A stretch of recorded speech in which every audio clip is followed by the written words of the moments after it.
Hey everyone, and welcome to another episode of Mrs. Ross Does Math. Today's lesson is for Algebra IB. This is an optional unit for us, so you are free to do this work just to get some practice, but I am not going to be grading it as a regular assignment. This is just for you, for your benefit. This will help you next year moving into geometry or applied algebra. So go ahead and give it a shot. Worst comes to worst, you got some extra practice. Here we go. So our topic today is radicals. What are they and how can we simplify them? All right. So to begin with, we have our essential question for today. That is, what are the parts of a radical and how do you simplify them? Well, when we talk about radicals, we talk about it having a couple of components.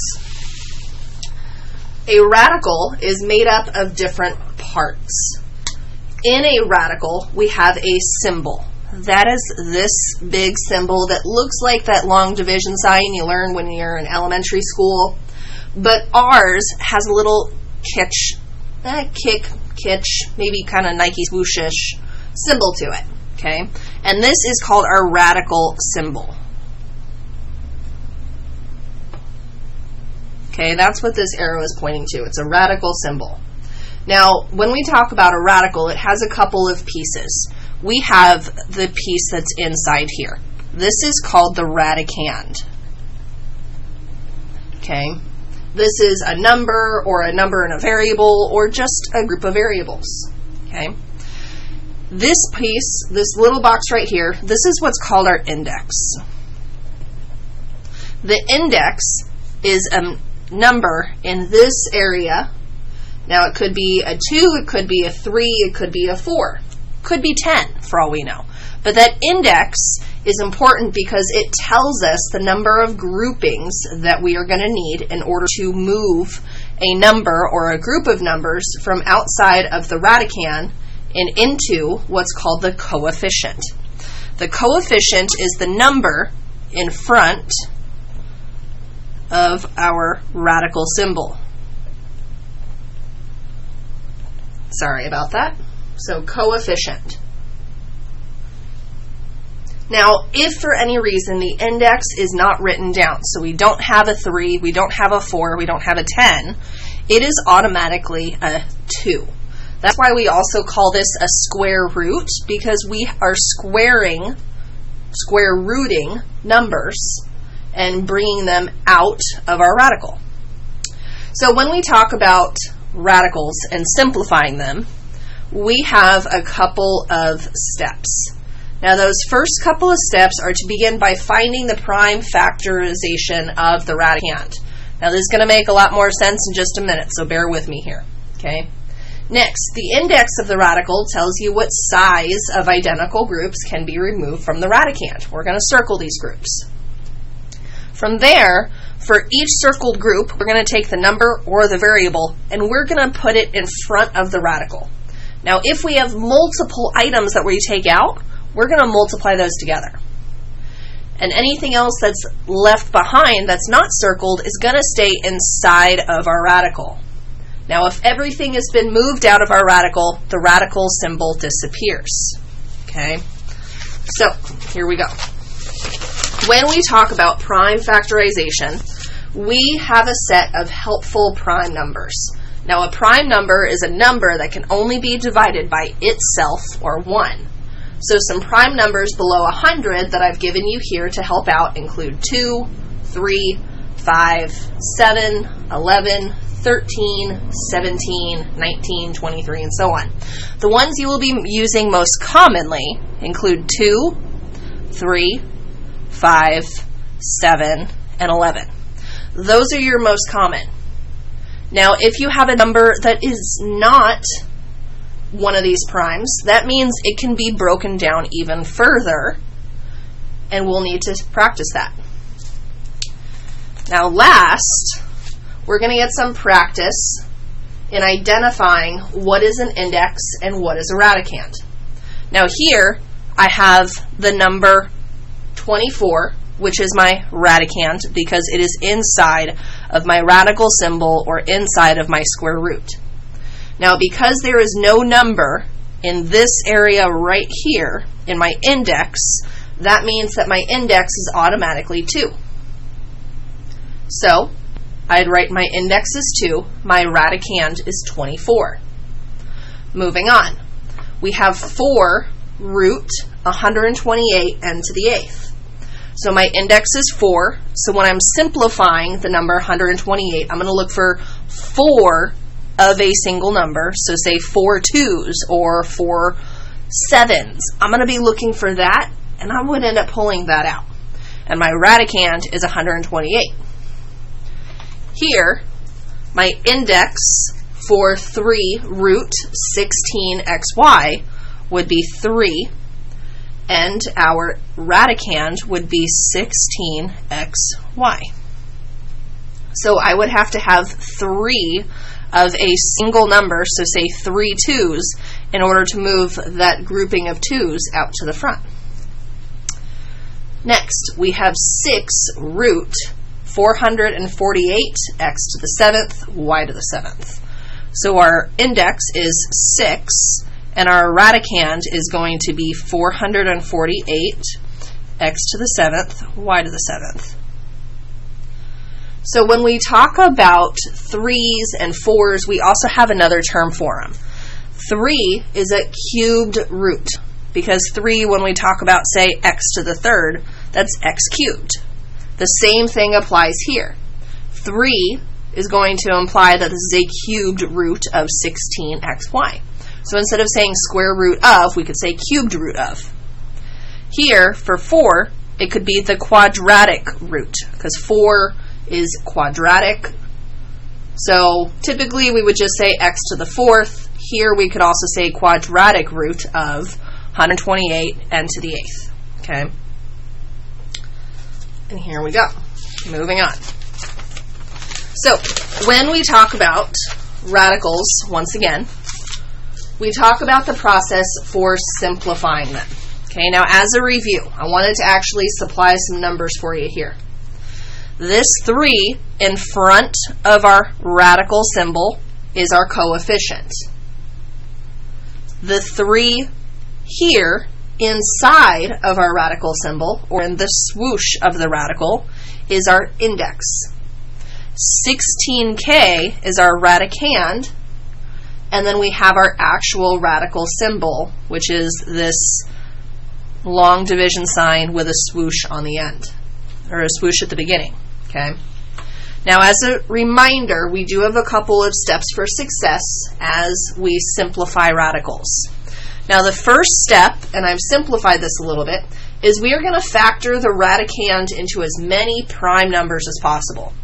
So when you were in elementary and middle school, you made factor trees. We're going to do something similar to that when we break down these radicals. 2, we are going to find the index. This then tells us how many of that number we must have in order to move outside of the radical symbol. Step 3, we're going to multiply any removed groups by the coefficient if necessary. So if we already have a 3 out front, and say we move a 2 and a 3 as well, we're going to go 2 times 3 times 3. We're going to multiply everything that's in front. And lastly, we're going to write our answer cleanly. This, as we simplify these and we create these factor trees, or these prime factor trees, this can get a little messy. So when you're putting your answer, please, please, please make sure that it is nice and clean. All right? So what we're going to do now is some examples to help guide you through this process. Okay? So the first example that I have is this one here. It's the square root of 125. So I first began by creating my factor tree. Now, 2 factors, or 2 numbers that multiply together to give me 125, are 25 and 5. 5 is a prime number, so I'm going to circle it. And I'm going to leave it be.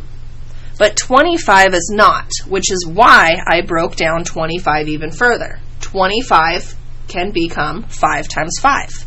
So they are also prime numbers. Now that I have all of my numbers as prime factors, I'm going to put them once again underneath the radical sign. I have 5 times 5 times 5. Now all of these 5s here are going to help me. Now we also needed to find our index, and our index is 2. It's 2 because if there's no number right here, our defaulted index is 2, meaning I need to have 2 of the same number in order to move it out. Here I have 3 5s, but I have one group of 5s, or one pair of 5s. Think of this like when you go to a dance. You buy one ticket for a couple to represent the 2 people. The same theory applies here. I have one couple of 5s that I'm going to move out to the front. That is going to bring my solo 5, or that one ticket here, and then my last 5, it doesn't have a pairing. It doesn't have a couple, so it's going to stay behind. All right? So moving into this, we're going to do number 2. Number 2 says the square root of 28. Okay, I'm going to first factor out all of my numbers. Now, 2 numbers that multiply together to give me 28 are 7 and 4. 7 is a prime number, so I'm going to circle it, but 4 is not. So I'm going to break 4 down even more. I get 2 times 2. Now I'm going to circle both of these. Now, because all of my numbers here that I've broken down are circled, I'm going to rewrite them underneath a radical. So I'm going to go 2 times 2 times 7. Now, if you have lots of 2's here, as you're writing them down, go ahead and cross them out. Or count them up initially and then make sure that you have the right amount. Now, here, my index, because there's no number right here, that means that my index is 2. So I have to have a group or a pair of 2's to be able to move them out. Here, I have a pair of 2's, so I'm going to move that pair out to the front. Now that pair of 2's, once again, is going to be represented by a single 2. It's that single ticket to represent 2 people. And then what's left behind is going to be the 7. Why is the 7 left behind? Because it doesn't have a partner. So 2 root 7 is my answer when I simplified the square root of 28. Next, I now have 100n. Okay, so here 100n I'm going to break down. 100 is 10 times 10, and then I have a single n. Now I could go 2 times 50, I could go 25 times 4, but 10 by 10, that's kind of the most common one that we know for 100. Now, even though I have not broken these numbers down even further, 10 and 10, that is going to create a pair. So I'm going to put that pair inside of my square root, inside of my radical. Now the solo n is going to stay here as well. Now I'm going to look for my pairs, because once again we have an index of 2, because there's no number right there. Okay. Now that's going to leave us with one group of 10s, or one pair of 10s, and then my solo n is staying behind. Now once again, the n is staying behind because it does not have a partner. Okay. So my answer for the square root of 100n is going to be 10 root n. Now lastly, I have for number 4, I have 3 root 27. Okay. Now 3, that's a coefficient, so any number that I move out from underneath that radical is going to get multiplied by the 3. So here we go. 27 can be broken down to be 9 times 3. Now 3 is a prime number, but 9 is not. 9, however, can be broken down even further. So I get 3 times 3. Now I'm going to circle all of these 3's. And I'm going to put them once again underneath my radical sign. So I have 3 times 3 times 3. And I have that initial 3 That is always going to stay. Now, my index, once again, is 2. It's 2 because I don't have a number right up here. So that's going to leave me with needing a group or a pair of the same number. In this case, I have a pair of 3s. So I'm going to move that pair of 3s out to the front. So now I have 3 times 3 out front and a solo 3 behind. Now that solo 3 is behind because it does not have a partner. Now I'm going to multiply my coefficients here in front. So 3 times 3, that's 9. And then my solo 3 stays behind. So our answer is 9 root 3. All right, now in this, if you go ahead and proceed with the assignment, you can do as much or a little of it as you want. I just need to make sure that you are able to understand the concept. All right, so for this, we are going to go ahead and begin. Now the assignment associated with this lesson is from CUDA software. This is a free program online. It's from their Infinite Algebra section, and our topic once again is simplifying radical expressions. So here we're going to begin by simplifying. Now for most of these your index is going to be 2, so you're just going to need to look for pairs of numbers. So let's get this started. Here I have radical 125n. Now again, this says simplify, so we're not going to be getting any type of decimals on here, so don't use a calculator on this to get some type of decimal. Now if you need to use a calculator to multiply out some numbers so you're not getting 2 times 256, which would be 512, please go ahead and do that. Okay, I don't want one side of your factor tree to be completely lopsided. So here we go. Number 1, 125n. We're going to come up with numbers that multiply together to give us 125. Anytime a number ends in 0 or 5, 5 is a factor. So here, I'm going to go 5, and then 5 times 25 is going to give me 125. Now 5 is prime, so I'm going to circle it, but 25 is not, and I'm going to break that down even further. And I get 5 times 5. Now I also have a single n, so that n is going to stay. I'm going to rewrite this all underneath the square root, and I have 5, 5, and 5, so that's 3 5s, and then I have a solo n. Now once again, because I don't have an index here, that index is automatically 2, so I need a pair of numbers. In this case, I have a pair of 5s that will move to the front. That's going to leave me with 5 on the outside of my radical sign, and then 5 times n inside, or just simply 5n. So my answer for number 1 is 5 root 5n. All right. Next up, I want to do number 4. Okay. Number 4 is 512 m to the third. Now once again, we don't have an index here, so that means that we are going to have pairs of 2. Okay, or a pairing of numbers. Now, 512, okay, let's just say I start out with the number 6. That doesn't work, okay? 512, maybe divided by 4. Yeah, 512 divided by 4 works. Okay, so I'm going to go 4, and 128 is going to give me 512. Now, 4 can break down to be 2 times 2, so I'm going to circle both of those. Now, as I have a very big number here, I'm going to write my factors in as I'm able to break them down. That's going to help me keep track of these a little bit better. So I have 2 and 2, so I'm going to write those in. Next, I'm going to break down 128. Let's see here. Instead of using 2, let's see if I can use another number.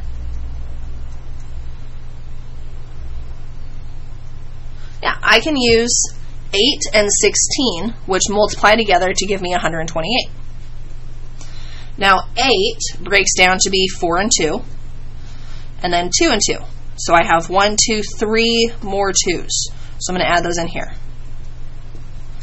Next, 16 can break down to 4 and 4, and then I get another 2 and another set of 2s.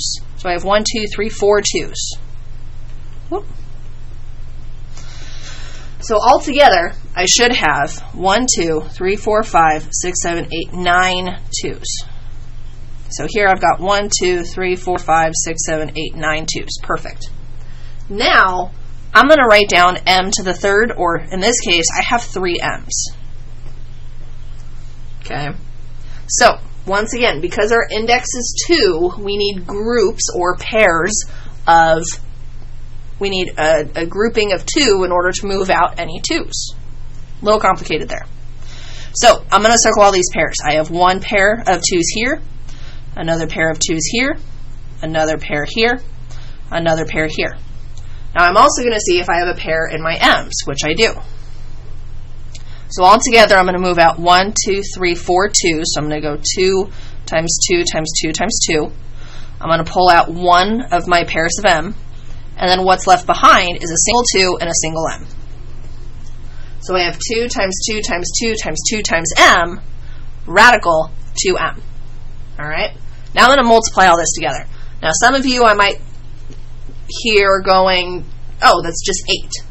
That's if we had 2 plus 2. We don't. We have 2 times 2 here. So 2 times 2 is 4. 4 times 2 is 8. 8 times 2 is 16. So this is going to be 16m root 2m. And that's our final answer. All right? Now, the last piece I want to do with you today is going to be, let's do number 10. Okay? Number 10 is 200m to the 4th n. So I have 2 variables here, all right? So as we get going with this, we're just going to need to make sure that we're paying attention to the letters of the variables, because on some of these you have a U and a V, others you have an M for Michael and an N for Nicholas. So you're going to need to just make sure that you're being cautious as you're writing out all of these, especially with the U's and the V's, okay? So 200, any number that ends in a 0 can be divided by 10. So I'm going to do 10 and 20. Because 10 times 20 gives me 200. 10 breaks down to 5 and 2. Both of those are prime, so I'm going to circle them. 20 breaks down to 4 and 5, and then 4 breaks down to 2 times 2. So I have 1, 2, 3 2's. I have 2 5's. I have 4 m's. And 1 n. All of that is underneath my radical. Okay. Now, once again, my index is 2 because I don't have a number outside of my swoosh. Okay. So here, I'm going to go and circle a pair of 2's, a pair of 5's, a pair of m's, and a pair of m's. So what I'm going to have on the outside is a 2 times 5 times m times m. And on the inside, I'm going to have a 2 times n. All right? Now, 2 times 5 is 10. M times m is m squared. So I'm going to have 10 m squared, and I'm going to have root 2n. So my final answer for the square root of 200 m to the 4th n is 10 m squared root 2n. All right, well, if you have any questions at all, please leave me a comment, send me a message. I am here to help any way I can. Thank you so very much for watching. This has been Mrs. Ross Does Math.